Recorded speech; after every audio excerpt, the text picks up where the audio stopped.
All right, great day, Gadfly subscribers. It's Carlos. I hope everyone's having a fantastic day. Also, want to welcome those joining in on Rogue News TV. We are doing this as a public live stream, and today I'm very excited to be joined by Paul of the Serious Report. Please visit his work over at theserious.report.com. And then also, when you get time, go check out our site, which is the primary site is the gadfly.vhx.tv, where you can learn about our free 30-day subscription and then also do a monthly or a yearly plan with that. We also put out some public content on a couple different social media platforms. So you can also follow us over at Twitter, which is at the Gadfly MCN, and also our Facebook page as well. Paul, always look forward to our conversations. How are you today, sir? Yes, I'm very well. How are you? Doing great, Paul. Doing great. I want to welcome those tuning in on the live stream. And I always look forward to our Tuesday discussions, in regards to all events unfolding. I mean, we need to face facts. I think we're entering that period of what the quickening that's occurring in regards to the multipolar world that's evolving, Paul.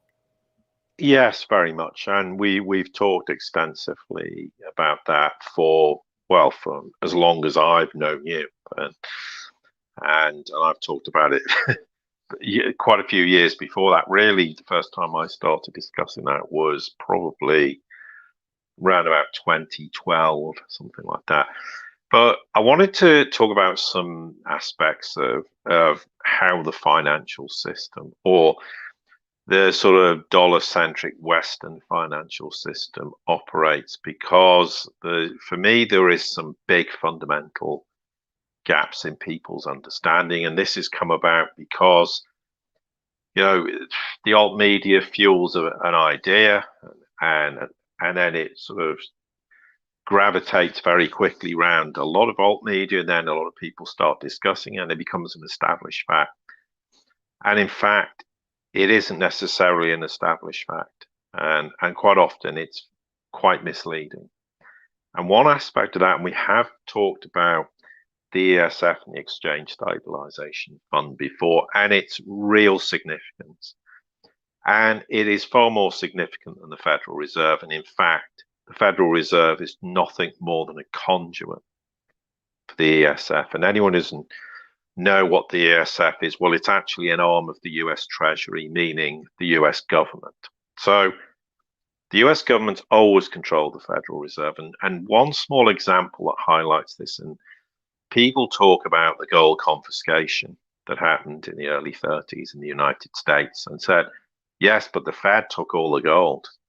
Yes, and then the Fed eventually had to give all the gold to the ESF. And just at the point in time when the ESF came into existence, when all this happened, there's the biggest indication yet as to, with regards to the significance of what the ESF is. And for me, it's really almost what I would term the dark heart of the Western financial system, and all that means. In essence, far more significant than Western central banks, far more significant than the so-called too big to fail banks, and the IMF and the World Bank, and you can name any other financial institution that you care to remember. That's how significant this is. And when we understand what the ESF does, then it changes our whole perspective on how the Western financial system operates. And it's rather like, the idea, and I want to make this point because I still get people getting in touch going, no, but the central banks are controlled by the Rothschilds. And then they produce some point in history that's 150 years ago or 170 years ago and say, see, that proves the point. It doesn't prove the point. All it proves is that at a point in history, something happened, but things are constantly evolving. I mean, there's things that have happened in the last 5 or 10 years that if you'd said this 20 years ago, 30 years ago, no one would have believed you. The world's not this static entity where nothing changes. I mean, and to use a very crude analogy, it's a bit like saying, well, Hitler came to power in Germany in the early 1930s, and therefore, by extension, Nazism. Well, therefore, Nazism would always survive in history. Well, clearly it hasn't in Germany. And I'm using that as an extreme example to highlight the fact that just because an entity may have had some degree of influence over central banks at one point in time doesn't mean that that applies anymore. And it most certainly doesn't apply now. Now, with regards to the ESF officially, its job is to defend the US dollar. Now, we've talked about what defending the US dollar means in a very broad sense. And defending the US dollar, we've seen in history events such as the removal of Saddam Hussein, the removal of Gaddafi, regime changes, etc., etc., all in defense of the US dollar. Now, I'm not saying directly that the ESF is responsible in a direct sense for those things happening, but ultimately that's the sort of nexus point for all this. For example, it controls the New York Fed. It runs the CIA's black budgets. It's the architect of what we would refer to as the world's kind of monetary system, i.e. the IMF and the World Bank. And the ESF financing is part of this, what you would people perceive to be like a gigantic propaganda network, which involves media and other ways of just ensuring that a particular message, in whatever context that might be and in whatever situation, is something that gains traction in the world, although of course increasingly that's failing. So there's an argument, and quite legitimately, that the ESF has probably been involved in every major US scandal domestically and internationally since its inception in 1934. It effectively is what you might term the lender of last resort, or props up the entire Western financial system, and it's never more so since the 2008 financial crisis. Now, of course, on that basis, you think, well, therefore, it is kind of indestructible. It can't ever, as some people might refer to it as being defeated, but it's actually destroying itself by virtue of a whole bunch of policy decision that it's been implementing for a considerably long time. Because if it's defending the dollar, we know full well what the fate of the dollar is and what has led to the fate of that dollar, not least QE zero interest rate policy, particularly since 2008. But I'll come to some specific point which highlights why it is very vulnerable to the extent of what it is involved in. But I thought it's probably a good point just to park my thoughts there for a minute, and obviously you can make some comments if you want, CJ. Yeah, Paul, I brought it up. I went to the U.S. Department of Treasury, and it lists the reports in terms of the ESF. Obviously, it doesn't go through obviously the details, but there's no doubt in terms of its use in exactly how you stated in regards to protecting dollar sovereignty. And it's I think it's time where you take a look at the massive amount of money that's just been literally created to support those things, and it literally around the globe it's failing. It's not succeeding, and it's dated, Paul. It needs to change. Yeah, and of course it's very convenient for the ESF for everybody to believe that the Fed, the dark heart of the Western financial system, that's where all the problems emanate from. Well, I'm not saying that the Federal Reserve is whiter than white and it doesn't implement crazy policy decisions, but most of its policy decisions, if not all of them, are driven by the ESF, by the US Treasury. But I want to put a little bit of context and give an example of why and this happened sort of last year, which was quite interesting.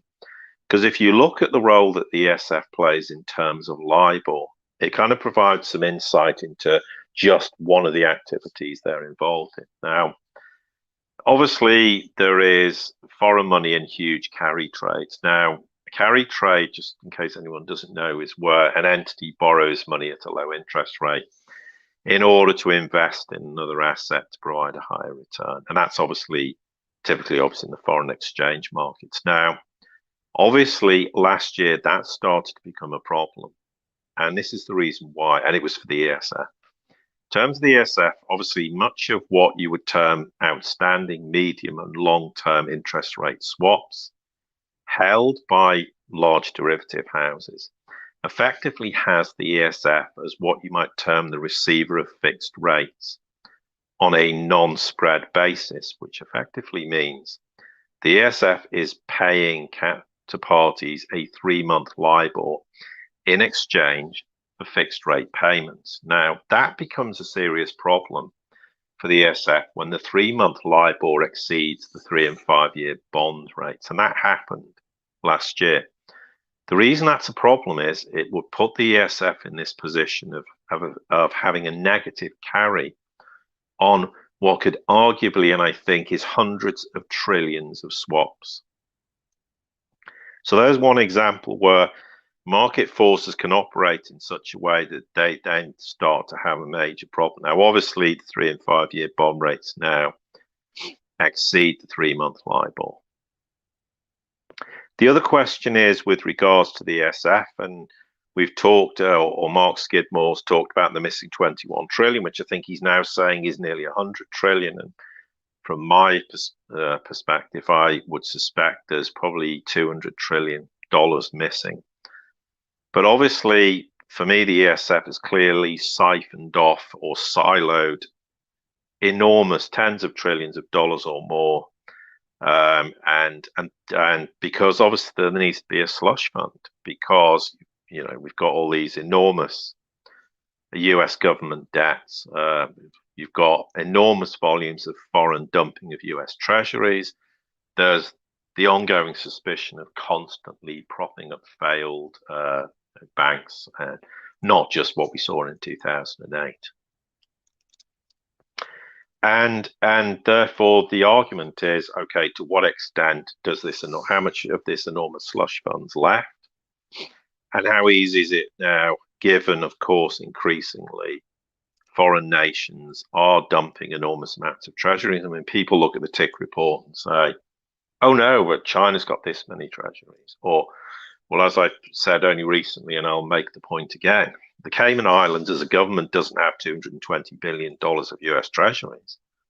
Treasuries are all put there. Now, we can't ascertain who precisely has put them there, but maybe it's hedge funds who were given money to buy US treasuries to hide them or silo them away in the Cayman Islands. Does the UK have $400 billion, the government of US treasuries? No. Well, I mean, you see other nations who are crippled financially, but have enormous US Treasury holding, and it's very clear they don't have that many US Treasuries. So the tick report is a complete work of fiction.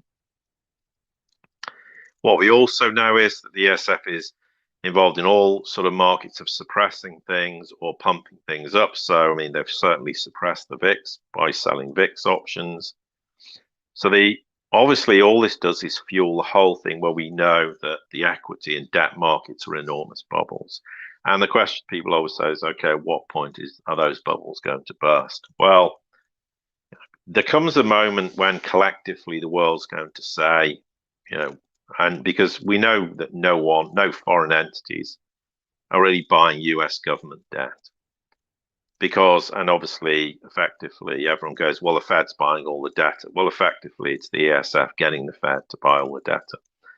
And there's going to come a moment when the world will realize in totality that it's being completely duped by the Exchange Stabilization Fund. Now, what's very clear is, from my perspective, is in terms of the ESF and their operations, not many people, certainly in the alt media, know anything about it or even understand or have even heard of it. And there will ultimately have come a point in time where it doesn't matter what the ESF does, it can, because we're reaching that point, you can print trillions of dollars, it's going to have no economic benefit. And for every dollar you print, what's the return you're going to get on that dollar? 5 cents, if that. So the point comes when the US dollar will be in free fall, precisely because the US dollar will become persona non grata in terms of global trade. And then the question, therefore, in that regard is at that point, whatever dollars the ESF has got, they're going to have to get rid of them somehow because they're going to realize that dollars are worthless in international trade. And that really will be the signal at the end of what I think is the greatest delusion in financial history, and that's the US petrodollar. So it's always the question of when does something happen, and we never deal with when. We just have to track developments and see, you know, what's actually happening with regards to the sort of global position in terms of de-dollarization. And people will continue to say there isn't much de-dollarization, and they'll present statistical data. And my argument's always been, you really trust this statistical data? Because there is no foreign appetite to buy US treasuries. The dumping of US treasuries continues in earnest. The other problem you have, which is far worse than 2008, is we know US equities the problem is exacerbated because stock markets are enormously more leveraged than they were in 2008. So when you factor in all the economic indicators we've talked about before, and central bank intervention by the ESF, which has been particularly prevalent since 2008, it's obvious that this is whatever happened in 2008 is going to be a drop in the ocean compared to what's going to happen going forward. Now, we can't predict with any accuracy what precisely is going to happen, because there's a number of potential options. I mean, you could have where do they allow the stock market to blow up? Do they allow interest rates to rise through the roof, which causes enormous problems trying to manage the debt burden, and in the process crash the entire stock market? Or do they keep suppressing interest rates and allow the stock market bubble to grow and grow and grow, and in the process just create more and more inflation? Because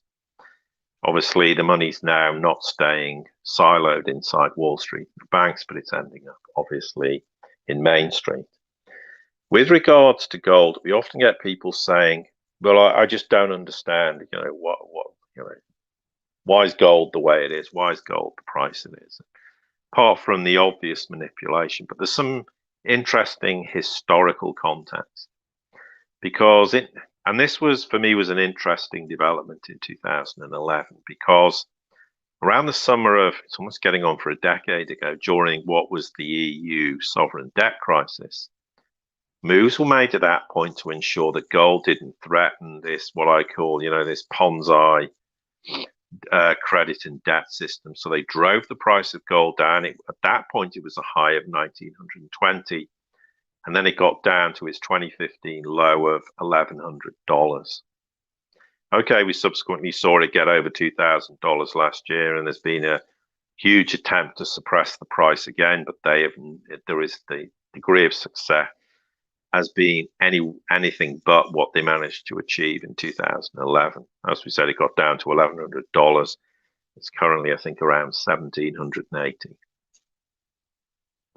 The other problem you have is central banks are far weaker now than they've ever been due to their costly and endless efforts to rescue this credit debit Ponzi scheme from lower demand and even lower growth. And as we said, they'll do everything to prevent rising interest rates because it threatens the foundation of this completely fraudulent economic system on a whole different level. The world's central banks, of course, own record amounts of government debt. Now, the value of that debt, if it was marked to market, now that means effectively mark to market is to provide a sort of understanding of, and you can apply it at an institutional level to the current financial system based on current market conditions. That's in a very simple term. Well, if you take the value of the debt, if it's marked to market, it's significantly lower than what's nominally priced. Now, for anyone who doesn't know, the nominal price of something is its value in terms of dollars. Now, if interest rates rise, and this is their big dilemma, effectively, central banks' balance sheets will be wiped out, resulting, notionally speaking, in the bankruptcy of central banks themselves. The other problem they have is if you have rising interest rates, you'll just get this multi-trillion-dollar sell-off in global stock markets, as well as trillion-dollar routes in bond markets. And it's precisely why the ESF has propped stock markets up and bond markets to prevent that meltdown happening. Particularly, I would say more so in the last 5 years than even between 2008, 2000, say 15, 16. But this whole credit debit sort of financial system is coming to an end. There is absolutely no doubt that this battle between what you might call capital and free markets is going to end. And at some point, of course, it's all going to blow up in one way, shape, or form. So as much as we point out what the ESF has done for its whole inception to varying degrees, but particularly in terms of trying to manage the financial system since 2008. It is a law of diminishing returns. It's getting weaker and weaker in the process. And one of the things that highlighted an enormous amounts of problems for the ESF was the fact that this missing 21 trillion, which is now probably a missing 100 trillion, which might be significantly greater, that clearly didn't go unnoticed by nations around the world who started then to go, hang on, not only have we got a problem, but we're now starting to have to account for a problem that could be infinitely worse, because clearly huge amounts of money is being printed and is unaccounted for. And that, of course, by extension, causes enormous amounts of concern in terms of the dollar itself. It is part of the reason, not entirely, why there's been enormous dollar or US Treasury dumping, why nations won't buy US Treasuries, why nations, apart from the weaponization of the dollar, want to trade in bilateral currencies. And these are all symptoms of this far broader problem. But it's not historically that you could argue the ESF could do pretty much what it wanted.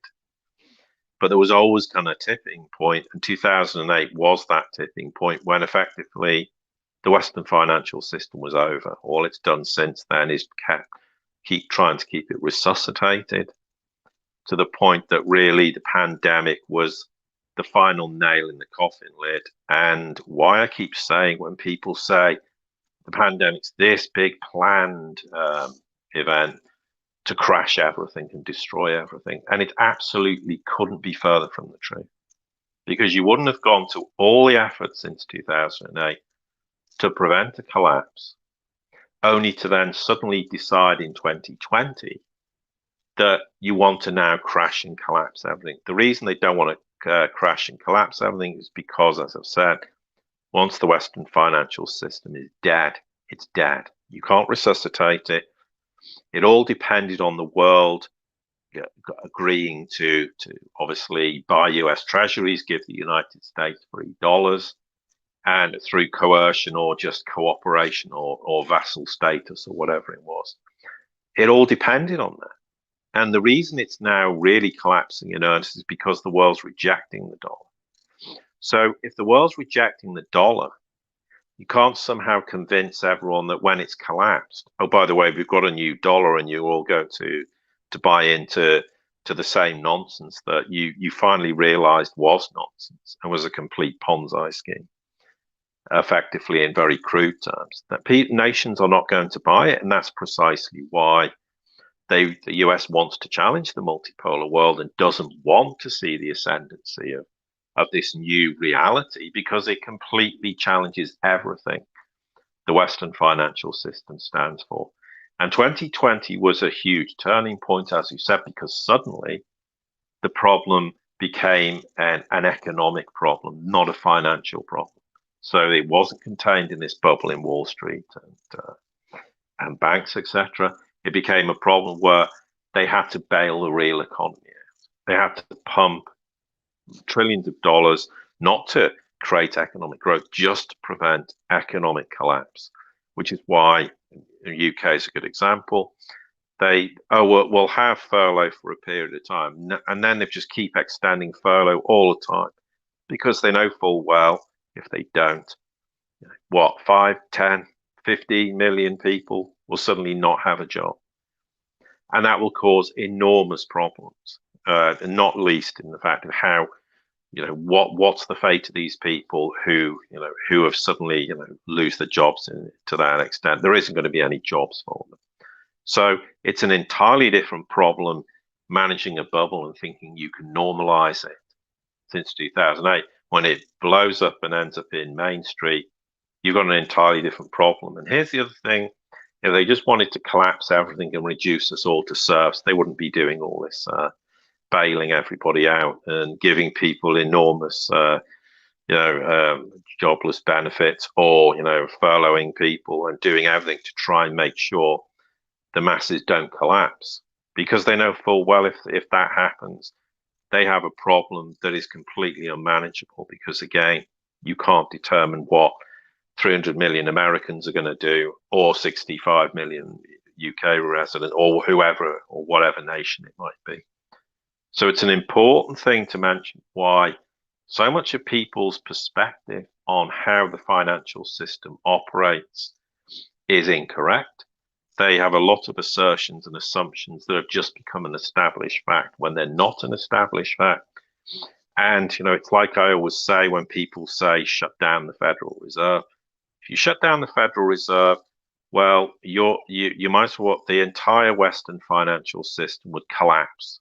And if you want that to happen, you need to accept the consequences of what that would do for you as an individual, because whatever financial assets you had would just disappear and you'll lose everything. Okay, there's an argument.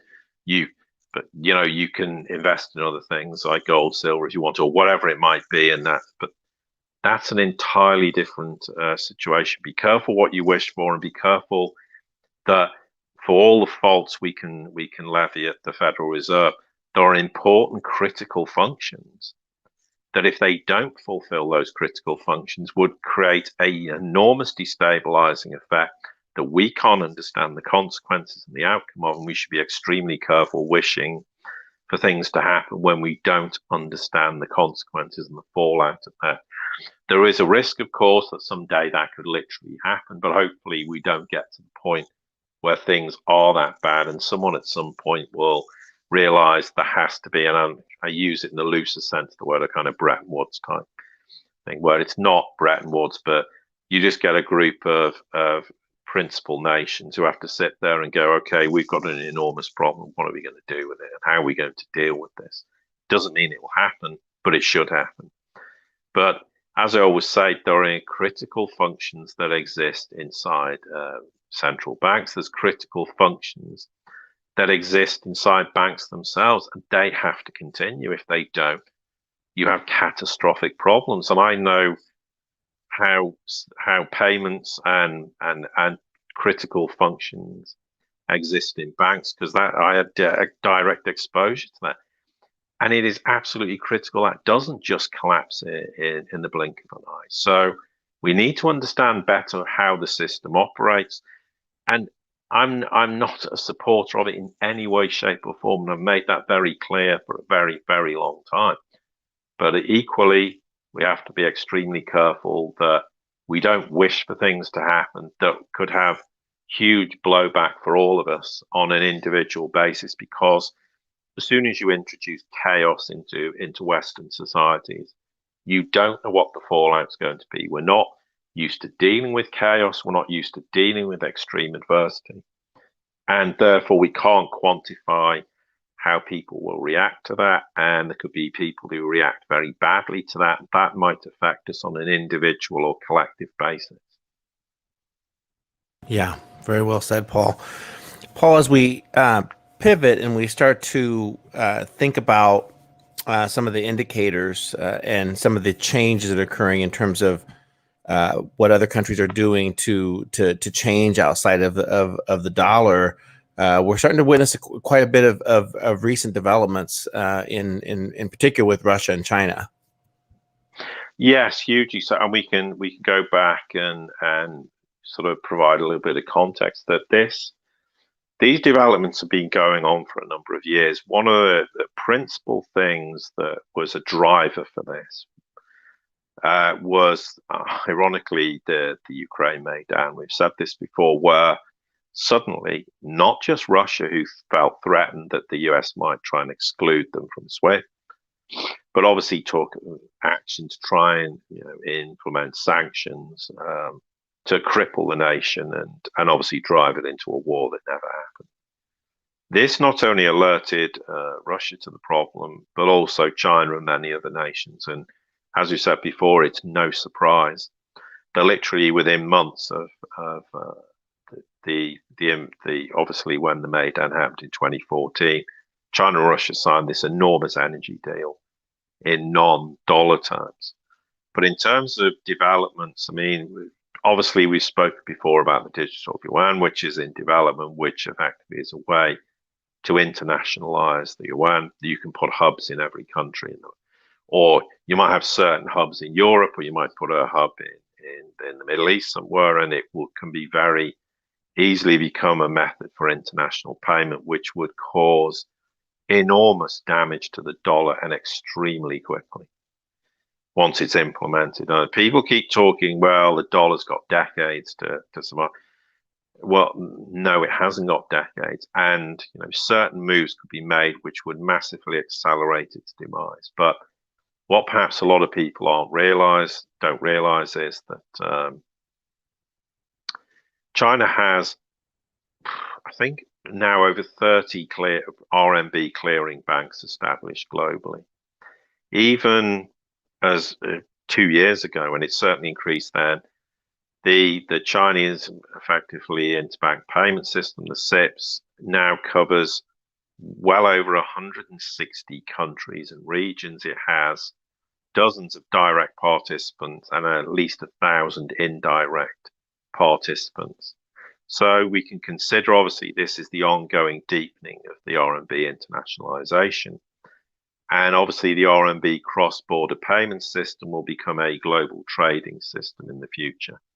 What's also worth noting in this regard is that the Bank of Russia, of course, joined China's CIPS. The Eurasian Economic Union is obviously developing a payment system that bypasses dollar settlement. Even the BRICS countries, which is obviously Russia, India, Brazil, China, and South Africa, created a unified payment system, that's BRICS Pay, that bypasses US banks. And in conjunction with the BRICS payment system, the transaction parties can make payments in any BRICS member countries through mobile applications. So this is all reducing the dependence on SWIFT, which of course is dominated by the US and the US dollar, even though it resides in Belgium. What's also worth noting is BRICS countries have established a unified physical gold trading system, and that's designed to break the market in which gold is priced in dollar terms. Countries have also been switching to using dollar alternatives, non-US dollar currencies, such as even the euro and the renminbi. And what we're most certainly seeing is a dollar share of global central banks' official foreign reserves are gradually declining. That's a statement of fact. And these are just some of the obvious initial developments that we've seen, and countless nations are now like the ASEAN nations and the RCEP. They increasingly want to change their trade from dollar terms into local currencies, and of course you can't phase that out immediately. It takes a significant proportion of time. But I think what's also worth noting is after the 2008 financial crisis, the PBOC, the People's Bank of China, started to seriously reevaluate not only its dollar, US Treasuries holdings and dollar-denominated forex reserves, dollar forex reserves, because, as we said, it was always there was this mutual relationship where China took the treasuries and gave the US dollars, and when the US started printing dollars, the Chinese went, hang on, you've broken this agreement between us, and therefore we're not particularly happy, so we're going to have to reevaluate our position. And as we said, if you want to extend the relationship between China and Russia, you've got significant amounts of Russian banks that are connected to China's CIPS. Chinese banks have also joined their own financial payment system. That's the That's basically, it's the Russian Financial Information Transmission System. That's the SPFS. And in 2015, of course, that's when the SIPS went live, which was its own international payment system. And of course, increasingly, the trade, which has grown enormously between Russia and China, is in non-dollar terms. So what advantages does obviously SIPS have for China? Because we talk about this, well, you can use RMB for direct settlement. You don't need to open agency bank accounts, and you can obviously reduce transfer fees. We know Europe created Instax. It didn't particularly use it, but it's an option that I think increasingly will use going forward, and that's an independent payment system, which also means it can bypass SWIFT, and it principally was set up to handle the fallout of Iran and the US walking away from the JCPOA. So creating cross-border payment systems or your own is obviously a more convenient payment channel, and it's free from US interference. They have no visibility of it. So as we said, the SPFS was established by the Russian central bank because they genuinely believe that the Russian financial system, Russian banks will be cut off from SWIFT. So the US caused all these problems, and it caused this huge acceleration of nations looking for alternative mechanisms to trade in non-dollar terms. And what's also worth noting is a lot of time data is produced about, well, the uptake of the yuan is significantly smaller, and people produce IMF data, etc. But it doesn't account for trade that goes through SIPS.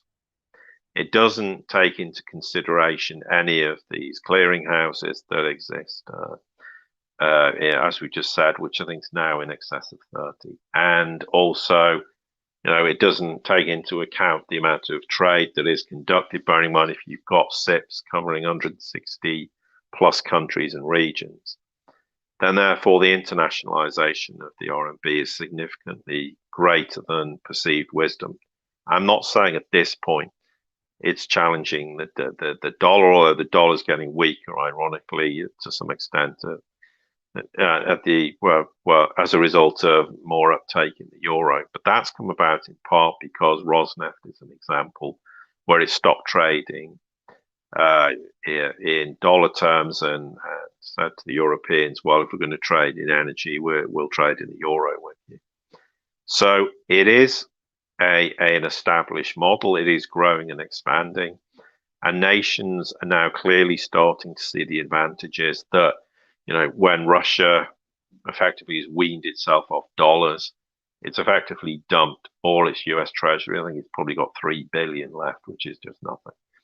And I've seen what it's done for itself economically, because it's now effectively less and less reliant on a dollar-based system.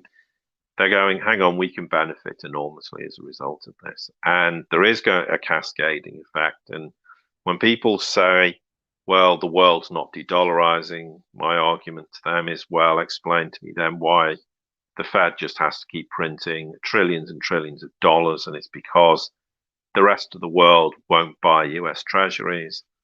Therefore, by extension, it doesn't want anything to do with the US Treasury, US dollar complex. So that's as big an indication of the world de-dollarizing as you're ever going to see.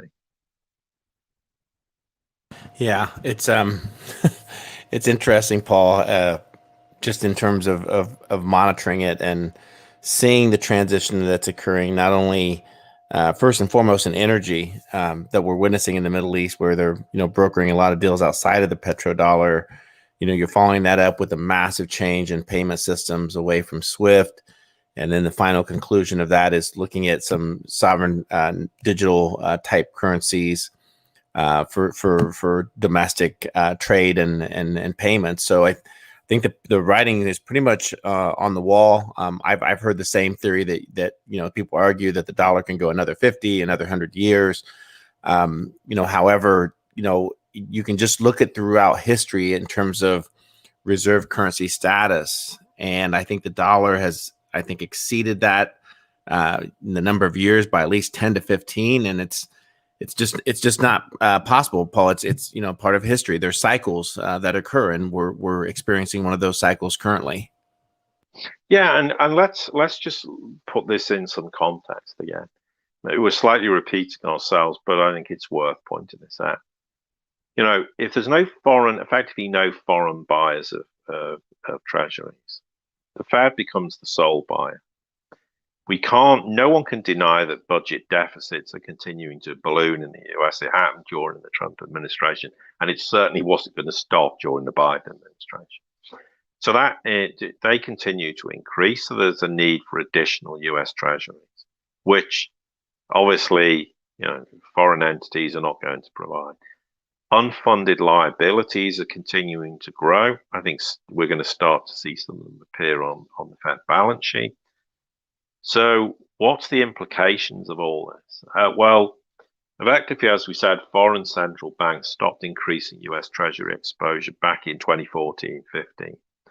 So a lot of the buying or setting aside the fact that obviously the Fed's just printing enormous amounts of treasuries now, is the buying that used to happen was from foreign private investors. You used to get on mutual funds, pension funds, insurance company, hedge funds, and believe it or not, even individuals. And because they used to get what they thought was an attractive yield, well, those attractive yields are starting to become an awful lot less attractive, and they're more now attracted to buying things like the yuan as an example. Now, the argument's always been is how much of the dollar dumping, which is clearly going on, well, all those entities were, selling US treasuries, therefore they'll sell them and then demand, US dollars as a first incremental step.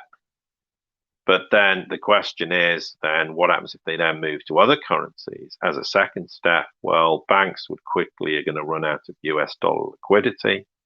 They wouldn't be able to support the selling of US treasuries. That in principle leads to a drop in prices and a sharp rise in yields, which would, of course, if that happened, be catastrophic for US debt and equity markets. So there's a problem where they're going to have to step in and go, well, do we allow catastrophic problems for the US debt markets or equity markets? Or if you can't support the selling of them, then the Fed's going to have to step in and ensure that is allowed to continue. And another reality that obviously is a problem for the Fed is the fact that foreign private investors, because they seek a yield and they'll hold US treasuries, they'll do that until they yield higher than domestic debt, and if the US dollar remains strong. But if yields become unattractive, or even if it's a perception the US dollar weakens, as we said, they'll seek investments elsewhere because they don't want to take capital losses that could come about from rising yields or US dollar devaluation. So the Fed, the US government, meaning the Treasury, meaning the ESF, are now stuck between this rock and a hard place due to the structure of the US dollar system. As we said, they can't lower rates, nor can they weaken the currency because of all the consequences we've discussed, and I've I think mentioned them in other contexts for 6, 7, 8 years. The other problem is, as the US economy growth slows, and in reality it is, trade slows, and private foreign investors therefore have less to recycle. And on the other hand, you've got rising deficits, interest payments and unfunded liabilities, all are increasing the supply of US treasuries, and they'll weaken the US dollar, which is utterly unsustainable. The Fed also, as we said, they can't lower interest rates. The idea you can implement QE to boost economic growth is simply just not a reality anymore. So even if they had foreign investors willing to do so, they're not willing to do so because they don't want to take losses on US Treasury holdings. But in effect, we've now reached a point where you can print as much QE as you want. It's never going to stimulate economic growth. What's worth noting, in the past, losses were actually always taken by foreign central banks. That effectively was the true definition of exorbitant privilege that was enjoyed by the US and the US dollar. the big turning point since 2014, central banks said, we're not going to do that anymore. And there's also another argument, I think, what's in my mind, that with regards to revaluation of gold. Now, I'm not going to give a price, but the reason is that if the Fed was forced, in inverted commas, to revalue gold to whatever price, then it's irrelevant. But, let's say significantly north. And when I say significantly, it doesn't mean 500% high, just significantly north. They'd effectively cede control of the US dollar as a global reserve asset. It would destroy the US shadow banking system. It will blow up the euro dollar LIBOR market, and it would be the end of what you might term the petrodollar. The thing is, revaluating gold's always been an option for the Fed, but it comes with an enormous loss of power, and by extension, of course, when we say the Fed, we say the ESF. They're never going to do it willingly, but there'll come a point when they'll ultimately be forced to do so, because it'll be the only option left at the end of the day. Now, there's the issue. The US doesn't have any gold, but that's a whole separate subject. And we get into that, we'll be here for an hour or two. But what's worth saying is, and people say to me, why doesn't China and Russia stick it and just destroy the dollar? Come out and say, we've got 40,000 tons of gold each, and we're going to launch a crypto ruble and a gold-backed ruble and a gold-backed yuan. Yes, they will have crypto rubles and crypto yuan, but they're digital ruble and digital yuan. But they don't want to be seen to destroy the dollar, because leave the Fed, leave the ESF, leave them to make the policy decisions to destroy the dollar, and don't get in the way of it. Don't be seen to be the catalyst, because then you can be the person who or the entity that they'd love to be able to blame and accuse China of crashing the Western financial system. I do still think that there's enough scope that they'd even launch a fake cyber attack on the Western financial system and then blame China, Russia, and Iran, or all of them, or two of them, or one of them. I think that remains a serious problem. And ironically, of course, they can rightly say, well, Russia particularly, you wanted to sanction us into oblivion. So you encourage us. In fact, we had no choice. We had to de-dollarize. And by extension, if we de-dollarize, then our other trading partners will de-dollarize. And increasingly, of course, that's what China and Russia are doing. Russia does with the EAE, the Eurasian Economic Union, the EAEU. They've done that also, and not exclusive, but also with other nations, and finding ways to bypass the dollar. And of course, US foreign policy and their obsession and almost like sort of desire to be what I've termed sanction junkies. They've opened themselves up to their own problems, and that's one thing where China and Russia can make the necessary steps, and people can't say, well, there was no justification for that. I mean, it's quite interesting. You've never heard the Americans criticize the Russians and the Chinese for de-dollarizing, for two reasons. They don't want people to know de-dollarization's going on, because that weakens confidence in the dollar, but also because then nations could quite rightly turn around like Russia and say, well, you caused this. You've tried to sanction us. You've tried to cause us economic damage. You've tried to cause us financial damage and destabilize our nations. And China is mindful equally of the problems it has. And that was accelerated through the trade war with Trump, and how Chinese-US relations have been going downhill for the last 3 years or more. And that all, of course, principally started during the Trump administration.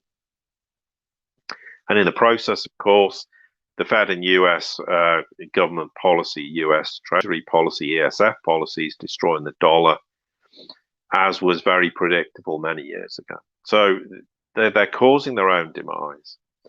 And this is why often people will say, well, why is there so much manipulation in the price of gold? Well, and silver. Well, as I've said, I've made this point.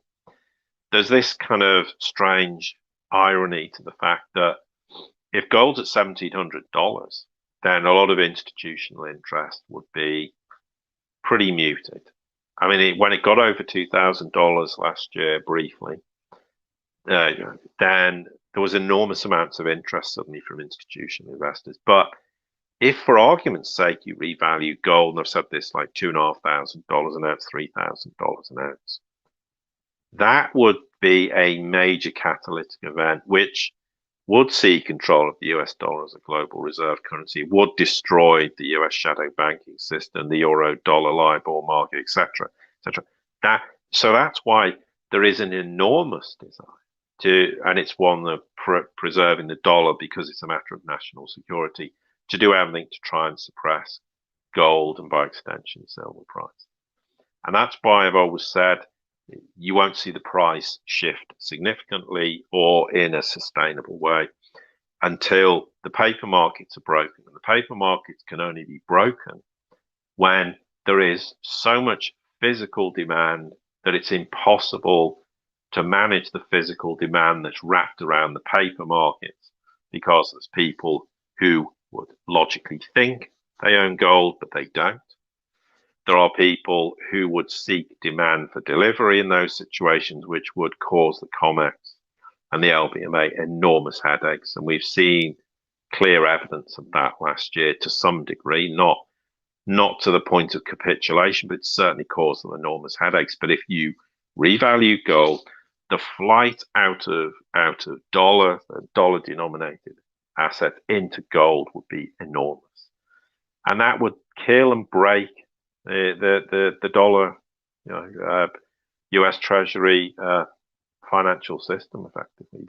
That would be the killer moment for it, and hence why they will do everything to prevent that. But at some point, they won't be able to prevent it anymore, and it does come down to the fact that you will eventually, the iron grip on controlling the paper markets becomes weaker and weaker, because by extension, more and more people are buying. And there's been a big move in silver. Okay, as yet it hasn't materialized, but every ounce of physical silver that's bought by someone and held is another nail in the coffin lid of paper silver market. But obviously it's a cumulative effect. And at some point, there's going to be an enormous driver that will make people, and institutions particularly, they won't buy silver. The industrial demand for silver is enormous, which is why China continues to import enormous quantities on a month by month basis, and to record, I think it was 170 odd tons. That's officially through Chinese customs.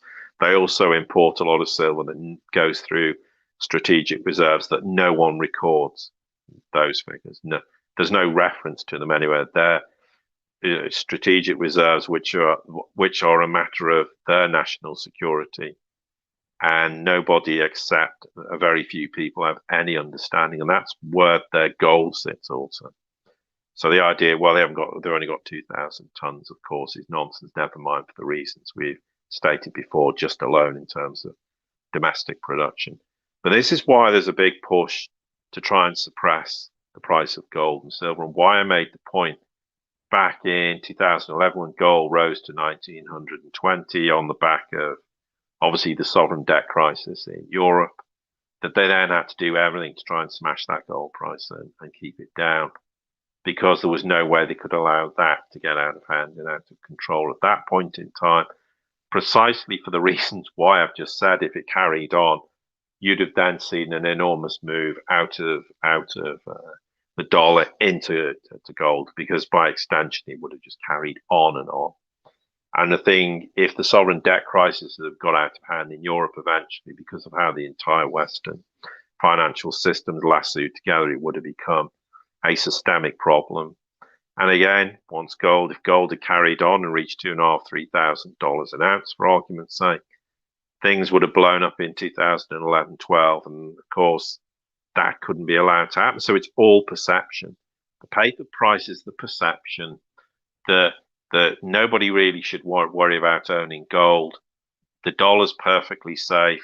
It's a viable currency. There isn't any problems with it because it's all perception management. And as soon as that perception dies and people no longer trust or have confidence in it, then it's the end of the dollar-centric empire, and the ability to defend it at all costs will be insurmountable, and it will be the end of it. Yeah. Very well said, Paul. Paul, thank you for an absolute great discussion today. I know I truly enjoyed it, as well as the Gadfly subscribers, and then also those tuning in on the public live stream. Paul, any other thoughts before we wrap up this session? I think we probably said enough for today. Yeah, I mean, look, it's like everything. This was always going to happen at some point. I mean, 2008 was well, for me, 2006, when I sat there in my professional capacity and went, this is over. This is all going to blow up. The only question at that point, from my perspective, is what are they going to do? And as I've said before, I wrote to the UK government. I actually wrote to the US government at the time and said, this is a baked in the cake certainty. Whatever you do, do not resort to QE and zero interest rate policy. You need to resort to dealing with the problems inside the banking system. It's going to be painful, difficult, but you need to accept certain banks will have to fold and collapse, and that's the end of it. Well, okay, they probably didn't even read it, probably got thrown in the bin before anyone read it. But the point is, for me, it was very obvious it failed. The question post 2008 was, how long can they keep this insanity going? Well, they kept it going longer than I expected, only for one reason, because when we found out there was a missing 21 trillion and more, then the answer was very clear. There was an enormous amount of siloed printed dollars that no one had any visibility of, that have been propping everything up and has done ever since. And that's the only reason why it didn't collapse. But the fundamental principle is that is only sustainable, in inverted commas, and I use that in the loosest sense of the word, whilst the world still embraced the dollar, while the world was still say, yeah, we'll take US treasuries and give you a bunch of free dollars, and you can buy our stuff or whatever you want to do, blow the world up or threaten to overthrow governments, etc. But once the world rejected that, then their ability to control this, even if they can just keep printing unsustainable amounts of money, would reach a breaking point. And we're now kind of at the breaking point. And 2020 was a big telling moment in what is now causing even more significant breakdown, because it's become an economic and financial problem. And the other point worth making is look at 2008, why it's significantly worse is at that point, it was a liquidity problem in the banking system, effectively. Now it's become an everything problem. They've created all these bubbles. That's a problem. We have huge economic problems. It's unsustainable. They've destroyed the dollar to the point of oblivion. Yep. And so they've just magnified all the problems they had and introduced a whole bunch of other problems, and made things infinitely worse than they were in 2008. And I think that's a good point to stop, because that just gives a very sort of very brief couple of minutes snapshot of what's happened in the last 12, 13, 14 years. Yes. Paul, thank you once again, and look forward to our next week conversation. And again, thank you to our Gadfly subscribers. For those tuning in, visit our work over at thegadfly.vhx.tv. Don't forget to also follow us over on our Twitter handle, which is at the Gadfly MCN. Paul, and then also visit Paul's work and support Paul over at theseriousreport.com and his premium content, which are his daily podcasts, which I truly enjoy. Paul, until next week, and enjoy your day. Yes, and likewise, and obviously to everyone listening too.